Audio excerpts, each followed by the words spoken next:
Stampers. I'm here today showing you how to make my swaps for the 2013 Stampin Up Convention. This is it. Here, close up. Isn't it beautiful? The colors I used are Smoky Slate and Blushing Bride, and of course I used some basic black. So let's get to it. The first thing I did was I cut a piece of Smoky Slate at 1 1/4 by 4, and then I also cut some Blushing Bride at 1 inch by 4. Now this piece I ran through the Fancy Fan embossing folder using the Big Shot, and then I adhered the two together so I get this banner right here. Isn't that pretty? And then what I did was using the 1 1/4 punch, scallop circle punch, I punched a gray scallop circle. Now I really wanted the center of the flowers I used on my card to have some texture.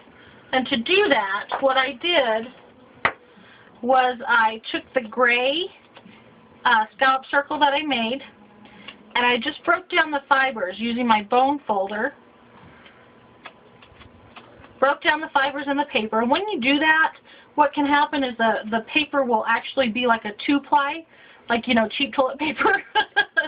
But anyways, you just keep working this, and eventually what will happen, like I said, is the fibers will be broken down enough that you'll be able to separate this, just like this.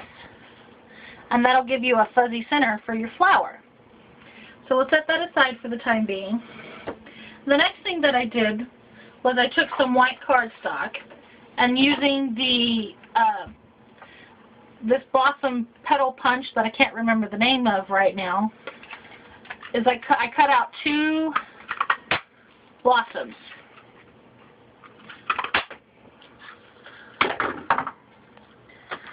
Then I lined up the 2 blossoms, and I took a 1/4 of one of our Stampin' sponges, and then I put a little thing on mine indicating what color it is, and I just went through and I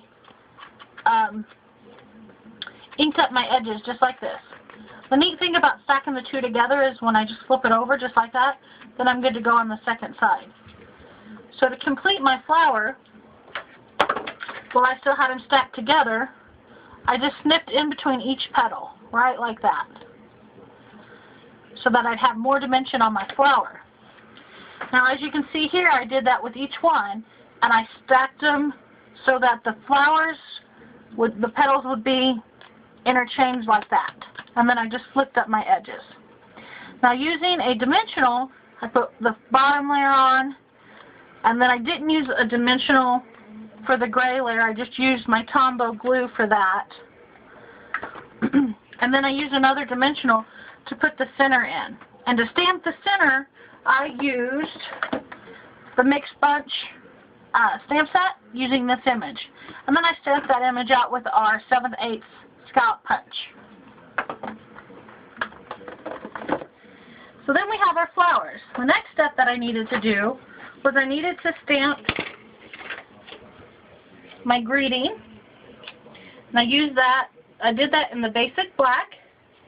And I kind of have an idea as to where I wanted that. I want that in the bottom, on the bottom to the center. So I just stamp. And to stamp, you want a good crisp image straight up, straight down, and that's going to give you your good crisp image. Now my black ink pad is super juicy, so I'm going to let that dry a minute. In fact, I'm even going to take my heat gun to help dry that.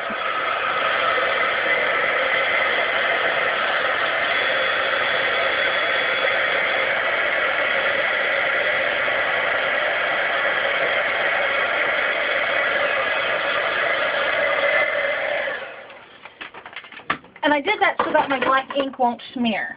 And the next thing that I do is I had made myself, let me show you this one, I'd made myself a little mask. I had stamped my sentiment on a piece of paper, and I knew that I wanted this to be 7/8 of an inch by 2 5/8 of an inch. So that's what I cut that out.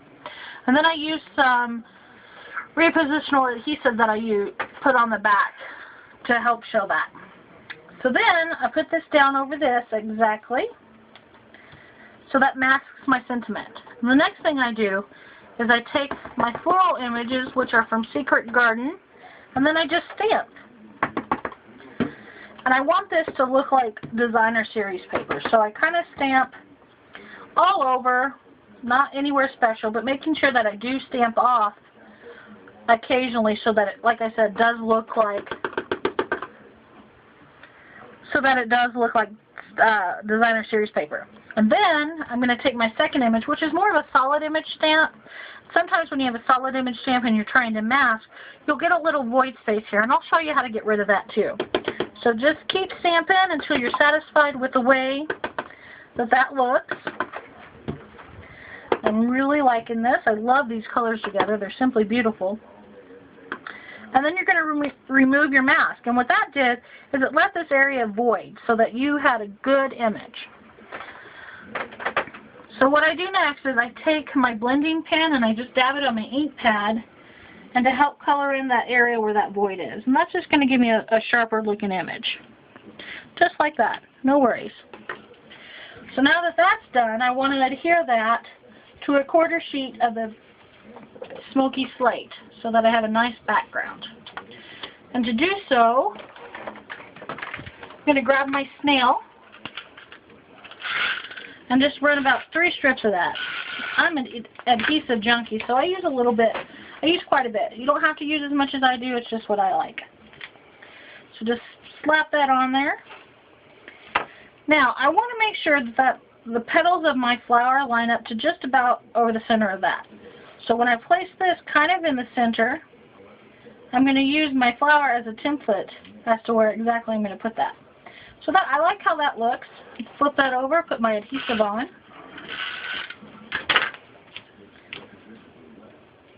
I'll just put that right there. I want that centered over the white Whisper white cardstock there. Kind of looks like ribbon, but not ribbon at all. And then using a Stampin' Dimensional, I'm going to put 1 in the center of my flower here. And then I'm going to place my flower exactly where I had it.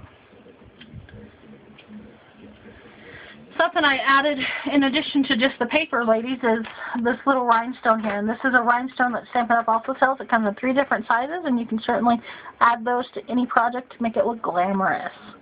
Now, I do want to show you the stamp sets that I used. Like I said, I used Mixed Bunch for the center of the flower.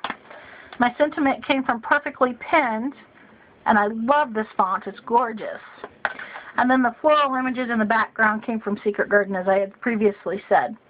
Now this stamp set has a matching framelit set, so if your ladies are interested in any of these stamp sets or any of the products that I used today to make my project, just shoot me an email. I will post my link and my website down in the bottom of the comment section. So there it is, ladies. Thank you for stopping by and have a good day.